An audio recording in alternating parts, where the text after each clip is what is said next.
Irma, selfie yuk. Yuk, yuk. Kirim dong file fotonya. Oke.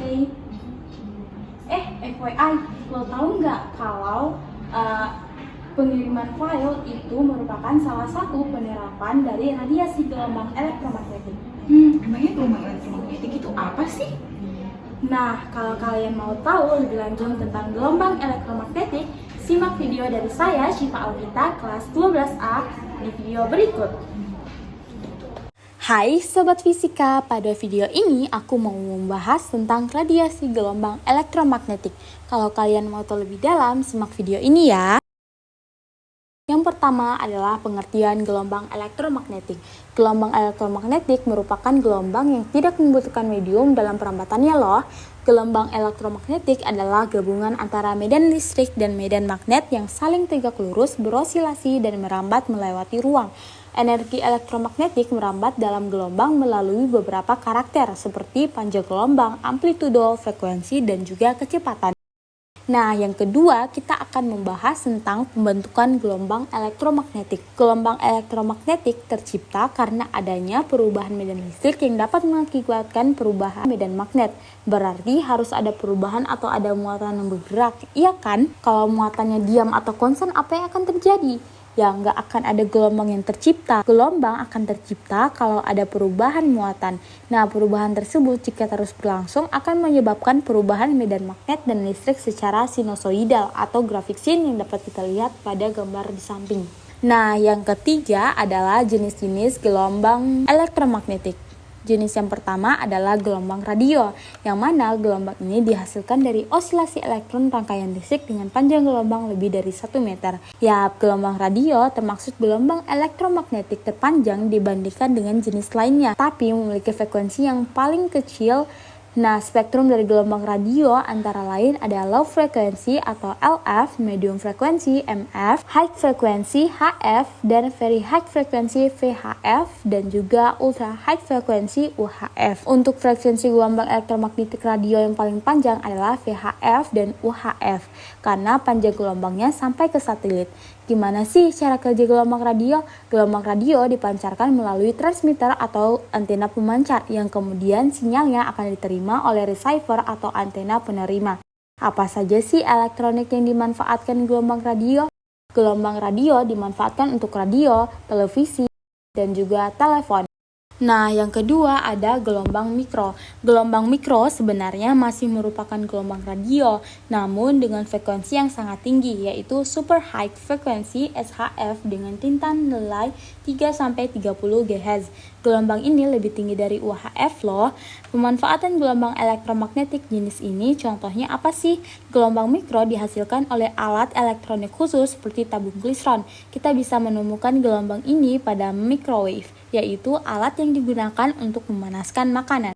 Yang ketiga ada gelombang inframerah. Inframerah adalah radiasi elektromagnetik dari panjang gelombang lebih panjang dari cahaya tampak tetapi lebih pendek dari radiasi gelombang radio. Inframerah dapat timbul akibat keberadaan suatu komponen yang mampu menghasilkan panas, tetapi panjang gelombang inframerah bersifat berbanding terbalik nilainya dengan suhu. Berapa sih frekuensi dari gelombang ini? Frekuensi infrared berkisar antara 10⁻11 sampai 10⁻14 Hz dengan panjang gelombangnya 700 sampai 1000 nanometer. Dalam pemanfaatannya, sinar inframerah dapat digunakan untuk mendeteksi orang terkena virus atau sedang sakit loh. Contoh lain pemanfaatannya adalah kamera untuk berburu di malam hari, khususnya untuk berburu ular. Nah, yang keempat ada cahaya tampak. Cahaya tampak paling sering kita temukan loh. Seperti dengan namanya, gelombang tampak memang bisa dilihat secara langsung oleh indera penglihatan manusia. Gelombang tampak terdiri dari 7 warna, di mana rentan gelombangnya berkisar antara 400 sampai 700 nanometer. Nah, panjang gelombang pada kisaran tersebut sensitif di mata manusia, sehingga bisa tampak.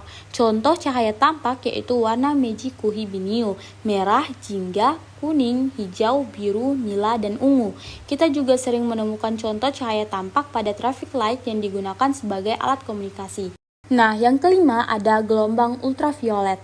Matahari merupakan sumber utama cahaya yang bisa memancarkan sinar ultraviolet ke permukaan bumi. Sinar ultraviolet sebenarnya merupakan bagian dari spektrum warna. Akan tetapi, indera penglihatan manusia tak mampu melihat sinar ultraviolet.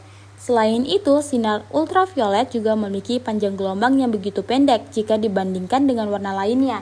Gelombang UV memiliki panjang gelombang sekitar 1-400 nanometer dan frekuensi gelombang elektromagnetik 10⁻15 sampai 10⁻16 Hz.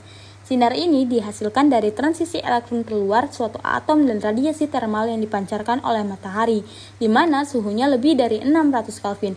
Sebenarnya sinar UV yang masuk ke bumi itu nggak berbahaya loh, karena hanya sedikit saja sinar UV yang masuk ke bumi akibat terhalang oleh atmosfer. Saat ini, keberadaan sinar ultraviolet banyak dimanfaatkan untuk lampu UV serta operasi mata lasik yang kita dapat lihat pada gambar di atas. Nah, yang keenam ada sinar X. Sinar X yang memiliki daya tembus yang sangat besar, bahkan lebih besar daripada sinar ultraviolet. Panjang gelombang sinar X terbilang cukup pendek, namun memiliki frekuensi yang begitu tinggi. Karena memiliki daya tembus yang luas, biasa, sinar X bisa menembus struktur lunak seperti daging dan kayu, buku tebal, hingga plat aluminium sebesar 1 cm. Namun, sinar X tak mampu menembus struktur padat seperti tulang. Sinar X atau X-ray memiliki panjang gelombang yang berkisar antara 0,01 sampai 10 nanometer. Makin ke sini semakin pendek kan panjang gelombangnya, tapi frekuensi cukup besar, yaitu 10⁻16 sampai 10⁻20 Hz. Sinar ini dihasilkan oleh transisi elektron yang lebih dalam atau terikat pada inti atom dan juga dihasilkan oleh partikel yang diperlambat. Contoh radiasi elektromagnetik sinar X ada pada bidang kesehatan seperti CT scan atau Röntgen, karena sinar ini bisa melewati atau menembus jaringan tubuh. Yang ketujuh ada sinar gamma. Sinar gamma adalah sinar yang paling pendek panjang gelombangnya, kurang dari 10 pm, namun memiliki frekuensi yang paling besar dibandingkan jenis lainnya, 10⁻20 sampai 10⁻25 Hz. Gelombang sinar gamma dihasilkan dari adanya peristiwa peluruhan radioaktif atau inti atom yang tak stabil. Gelombang sinar gamma juga dapat menembus struktur padat seperti struktur atom menjadi atom yang berbeda. Sinar gamma dihasilkan dari inti radioaktif ketika terjadi reaksi nuklir. Aplikasi sinar gamma ini biasanya pada bidang kesehatan seperti digunakan untuk membunuh sel-sel kanker. Nah, yang keempat adalah dampak gelombang elektromagnetik. Seperti yang sudah dijabarkan di atas, kamu pasti sudah tahu kalau gelombang elektromagnetik memiliki banyak manfaat bagi kehidupan sehari-hari.